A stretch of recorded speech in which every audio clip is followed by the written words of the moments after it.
जय हिंद प्यारे साथियों, कैसे हैं आप सब। आशा करते हैं स्वस्थ और मस्त होंगे। जैसे कि पिछले क्लास में आप लोग बताए थे कि नेक्स्ट क्लास नया टॉपिक लेके आएंगे और आज का टॉपिक है ट्रिगोनोमेट्री। और ट्रिगोनोमेट्री का सवाल बनाने से पहले आप लोगों को बेसिक जानकारी होना बहुत जरूरी है, नहीं तो आप लोगों को सवाल बनाते टाइम बहुत ही दिक्कतों का सामना करना पड़ सकता है। चलिए आज का क्लास है, थोड़ा बहुत बेसिक समझाएंगे ट्रिगोनोमेट्री में। और चलिए क्लास स्टार्ट कर लें। क्लास स्टार्ट करने से छोटा सा रिक्वेस्ट है कि चैनल में फर्स्ट टाइम विजिट कर रहे हैं तो प्लीज चैनल को सब्सक्राइब कर लीजिए, नोटिफिकेशन बेल को ऑन कर लीजिए ताकि आपको हर अपडेट मिलते रहे। और क्लास को अपने दोस्तों यारों तक शेयर कर दिए ताकि वो लोग भी मेरे से जुड़ सके। तो चलिए क्लास स्टार्ट करते हैं। ट्रिगोनोमेट्रिक, सबसे पहले जानना है कि ट्रिगोनोमेट्रिक हम लोग क्या चीज है, ट्रिगोनोमेट्रिक किसे कहते हैं। जो ट्रिगोनोमेट्रिक होता है गणित की वह शाखा है जिसमें भुजा और एंगल के बीच जो संबंध होता है उसी के बारे में हम लोग अध्ययन करते हैं ना। तो ट्रिगोनोमेट्रिक होता है राइट एंगल ट्रायंगल के ऊपर डिपेंड होता है। ट्रिगोनोमेट्रिक जो भी हम लोग सवाल बनाते हैं वो राइट एंगल ट्रायंगल के ऊपर ही होता है। तो ट्रिगोनोमेट्री में एक राइट एंगल ट्रायंगल होता है, ये हो गया राइट एंगल ट्रायंगल, है ना।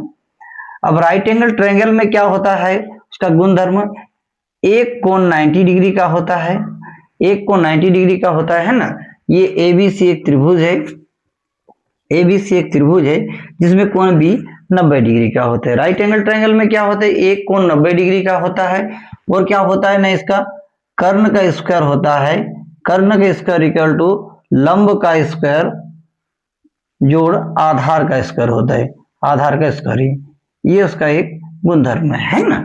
चलिए अब क्या है, इस ट्रायंगल में तीन भुजा है, किसको कर्ण बोलेंगे, किसको आधार बोलेंगे, किसको लंब बोलेंगे, ये जानना बहुत जरूरी है ना। चलिए हम लोग विस्तार से समझाते हैं कि किसको कर्ण बोलेंगे, किसको आधार बोलेंगे और किसको लंब बोलेंगे। ये मेरा थीटा है, ये क्या है, मेरा थीटा है ना। कर्ण होता है क्या कि 90 डिग्री जो है मेरा, ये देखिए बी है 90 डिग्री, बी क्या मेरा 90 डिग्री की जो सम्मुख रहता है, सम्मुख वाले भुजा, 90 डिग्री के सम्मुख वाले भुजा को हम लोग क्या बोलते हैं, कर्ण बोलते हैं, या कि हाइपोटेनस बोलते हैं, कर्ण। इसको क्या बोलते हैं हम लोग, कर्ण। 90 डिग्री के जो सम्मुख भुजा होता है उसको हम लोग कर्ण बोलते हैं, उसको हाइपोटेनस बोलते हैं।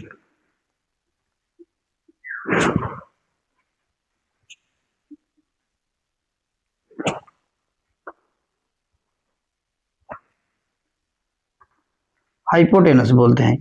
जो 90 डिग्री का सम्मुख जो मेरा भुजा है इसको हम लोग क्या बोले, कर्ण हाइपोटेनस, यानी कि इसको हम लोग H से डिनोट करते हैं, किससे, H से डिनोट करते हैं, यानी कि हमको कर्ण मिल गया। अब रेस्ट दो भुजा होते हैं लंब और आधार। लंब किसको बोलेंगे, इसको बोलेंगे या इसको बोलेंगे, आधार इसको बोलेंगे या इसको बोलेंगे, ये बड़ी कंफ्यूज होता है। कर्ण तो सबको मिल जाता है, ये दोनों में ज्यादा कंफ्यूज है। चलिए आप लोगों को कंफ्यूज दूर करते हैं। है कि जो थीटा, ये मेरा क्या है, सी एंगल थीटा है, क्या है, सी एंगल, इसको सी कोण को हम लोग थीटा माने हैं। जब थीटा के जो सम्मुख होगा, थीटा के सम्मुख जो होगा, थीटा का सम्मुख क्या है, ए बी है, थीटा का सम्मुख क्या है, ए बी है, थीटा का सम्मुख क्या है मेरा, ए बी। तो थीटा के जो सम्मुख भुजा है वो मेरा क्या हो जाएगा, परपेंडिकुलर, यानी कि लंब। थीटा के सम्मुख भुजा होता है उसको लंब बोलते हैं, इसको हम लोग P से डिनोट करते हैं, इसको हम लोग P से डिनोट करते हैं। यानी कि ये मेरा AB क्या हो गया, P हो गया, AB क्या हो गया, P हो गया। और AC निकाले हम लोग, AC H निकाले हैं, AC क्या है मेरा, H है ना। ठीक, अब क्या होता है 20। अब एक भुजा जो बचा ये मेरा हो गया 20, ये हो गया मेरा आधार, आधार, आधार, इसको हम लोग बी से डिनोट करते हैं। आधार क्या, जिसके ऊपर क्या होता है 90 डिग्री का कोण बना है ना, यानी कि लंब परपेंडिकुलर खींचा गया, वो मेरा हो गया आधार। अब सवाल होता है कहीं कहीं हम लोग का थीटा, जैसे ए बी सी ट्रायंगल में थीटा इसमें कौन है, सी है, कभी कभी क्या बोलेंगे आप, साइन सी बोलेंगे इसको, यानी कि साइन सी बोलेंगे, है ना। कॉस सी, टेन सी, सेक सी, कोसेक सी, कॉट सी, मतलब हम लोग हर जगह थीटा के बदले हम लोग सी का यूज करेंगे। अब अगर होता है यहाँ अगर हम थीटा मान लेते हैं, इस जगह में इसको थीटा मान लेते हैं, तब मेरा पी कौन होगा, बी कौन होगा, इसको हम थीटा नहीं मानते, एक मिनट के लिए इसको थीटा हम नहीं मानते, मान लीजिए एक मिनट के लिए इसको हम थीटा नहीं मानते। चलिए दूसरा एक ट्रायंगल बना देते हैं, बेटर होगा। अब चलिए सेम ट्रायंगल इसका छोटा जैसा है बना दी, है ना। चलिए ए बी सी, 1 मिनट के लिए इसको हम थीटा मान लेते हैं। यहां थीटा जब मान लिए तो अब कर्ण कौन होगा मेरा, लंब कौन होगा और आधार कौन होगा। चलिए अब क्या होगा, ये तो 90 डिग्री है, 90 डिग्री के सम्मुख जो होगा वो कर्ण होगा, यानी कि ये एच का वैल्यू हो जाएगा, है ना। अभी अभी बताया कि थीटा का जो सम्मुख होगा, थीटा का सम्मुख भुजा जो है वो मेरा क्या होता है ना, लंब होता है, यानी कि पी होता है। लंब मतलब पी, ये हो जाएगा मेरा पी, ये हो गया पी। अब ये जो रेस्ट बचा ये मेरा हो गया बी, आधार, है ना। अब ट्रायंगल किसी भी डायरेक्शन में घुमा करके उससे हमको कोई मतलब नहीं है, लेना देना है नहीं, हमको थीटा देखना है। थीटा का सम्मुख जो होगा वो पी होगा और जो 90 डिग्री के सम्मुख होगा वो मेरा एच होगा। बाकी एक भुजा बचेगा वो तो बी होना ही है ना। मैं आशा करता हूं आप लोगों को बढ़िया ढंग से समझ में आ गया होगा। चलिए एक आध सवाल बनाते हैं तो आप लोगों को क्लियर हो जाएगा, है ना। चलिए अब क्या होता है, किसमें 6 फॉर्मूला का हम लोग यूज करते हैं। एक होता है साइन, कॉस, टेन, अब होता है कॉसेक, सेक और होता है कॉट। 1 2 3 4 5 6, ये कि 6 के 6 फॉर्मूला जो होगा इसके ऊपर खेला होगा, है ना। चलिए अब क्या होता है साइन। अब साइन थीटा हम लोग लिखते हैं sine theta, cos theta, tan theta, cosec theta, sec theta और कॉट थीटा, है ना।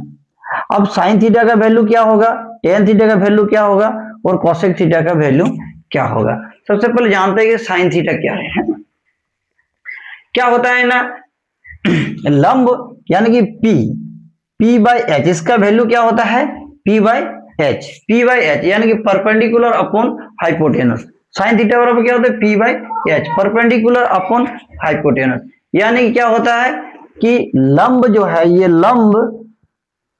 लंब और कर्ण का अनुपात है, या क्या ना, जो साइन थीटा है मेरा, साइन थीटा है लंब और कर्ण के अनुपात, लंब और कर्ण के अनुपात है मेरा साइन थीटा, है ना।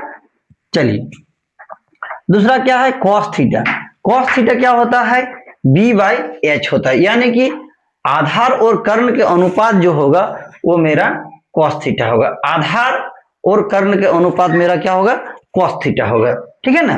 चलिए आधार जो है मेरा क्या है बी है और एच जो हाइपोटेनस क्या है अपॉन हाइपोटेनस एच, यानी कि आधार जो है, आधार और कर्ण जो है, कर्ण के अनुपात को हम लोग क्या बोलेंगे कॉस थीटा, है ना। चलिए अब आगे टेन थीटा। टेन थीटा क्या है कि लंब जो है P और क्या है B, मतलब कि लंब और आधार, लंब और आधार जो है इन दोनों के अनुपात मेरा क्या होता है टेन थीटा का वैल्यू आता है ना, टेन थीटा। अब ये 3 फार्मूला आ गया। अगर 3 फार्मूला आप लोगों को याद हो गया तो बाकी 3 फार्मूला याद करने में आप लोगों को टाइम नहीं लगेगा, है ना। क्योंकि 3 फार्मूला का ही नेक्स्ट 3 फार्मूला लिखा हुआ है, ये सब उसका ठीक उल्टा विपरीत होगा। विपरीत क्या होगा, विपरीत होगा, यानी कि साइन का विपरीत क्या होगा कोसेक। ये कोसेक है साइन का ठीक उल्टा होगा, है ना। जब साइन मेरा क्या P बाई एच है तो कोसेक में क्या होगा H बाई पी होगा। कोसेक में हमारा क्या होगा H बाई पी हो जाएगा, कोसेक में H बाई पी होगा, ठीक है ना। क्या हुआ बेटा, क्लास करा रहे हैं बेटा अभी, चलो घर चलो जाओ, मम्मा के पास जाओ, क्लास करा रहे हैं। अब क्या होगा कोसेक होगा मेरा H बाई पी, साइन में क्या है P बाई एच है, कोसेक में ठीक उसका विपरीत होगा, यानी कि H बाई पी, यानी कि कर्ण और लंब के अनुपात होगा। कर्ण और लंब के अनुपात मेरा होगा कोसेक होगा, है ना। अब क्या सेक, सेकेंड है क्या सेक। सेक जो होता है कोसेक का उल्टा होता है, सेक थीटा जो होता है मेरा कोसेक का विपरीत होता है, उल्टा होता है। तो कॉस थीटा में क्या है मेरा बी बाई एच होगा, तो सेक में क्या होगा उसका उल्टा करेंगे तो क्या होगा एच बाई बी होगा, H by H by B होगा, ठीक है ना, एच बाई बी होगा। चलिए टेन थीटा जो है मेरा पी बाई बी है, टेन थीटा क्या है मेरा P by B, tan theta equal to क्या है मेरा पी बाई बी। अब कॉट जो होगा ठीक टेन का उल्टा होगा, टेन का उल्टा, यानी कि ये हो जाएगा B by P, B by P, B by P होगा। टेन थीटा जो कॉट सॉरी कॉट थीटा होगा बी बाई पी।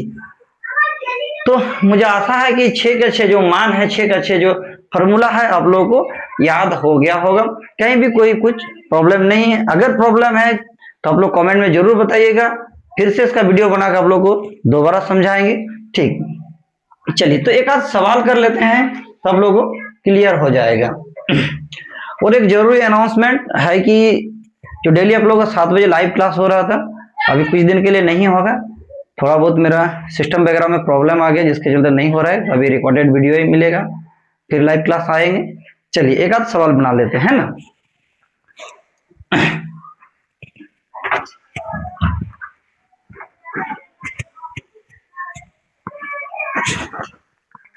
चलिए एक सवाल देते हैं, यदि 10c इक्वल टू 3/4 हो तो cos a का मान क्या होगा, cos a equal to cos c equal to what, है ना।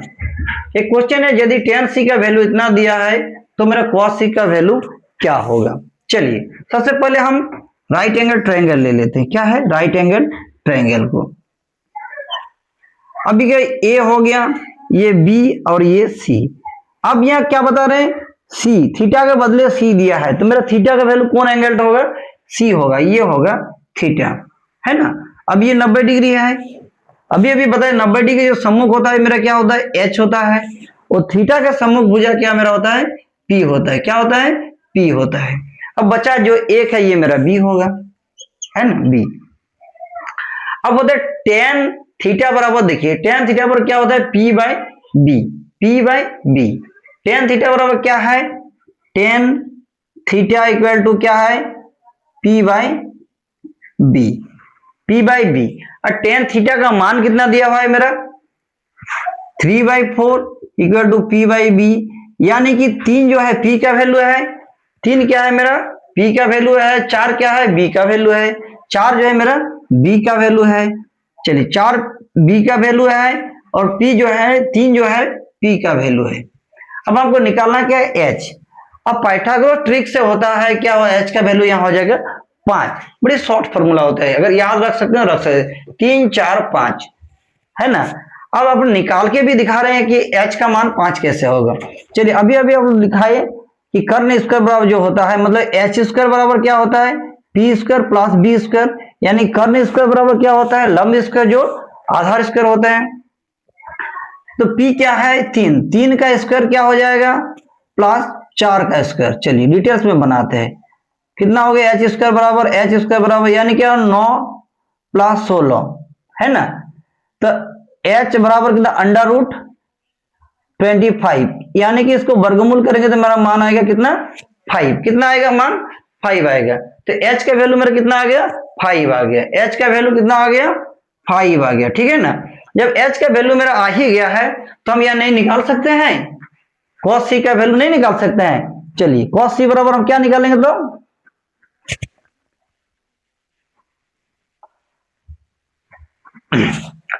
cos c बराबर हम लिख सकते हैं, cos c बराबर क्या होगा, यानी cos थीटा बराबर क्या है मेरा b by H, b by H. अब b का वैल्यू मेरा कितना है 4 है, b का वैल्यू कितना है मेरा 4 है, और h का वैल्यू कितना है मेरा 5, h का वैल्यू कितना आया 5। तो cos c बराबर मेरा आंसर ये आ गया कि ये मेरा आंसर आ गया, ठीक है ना। तो सभी को थैंक यू वीडियो देखने के लिए, और मिलते हैं नेक्स्ट क्लास में। सभी को थैंक यू, जय हिंद।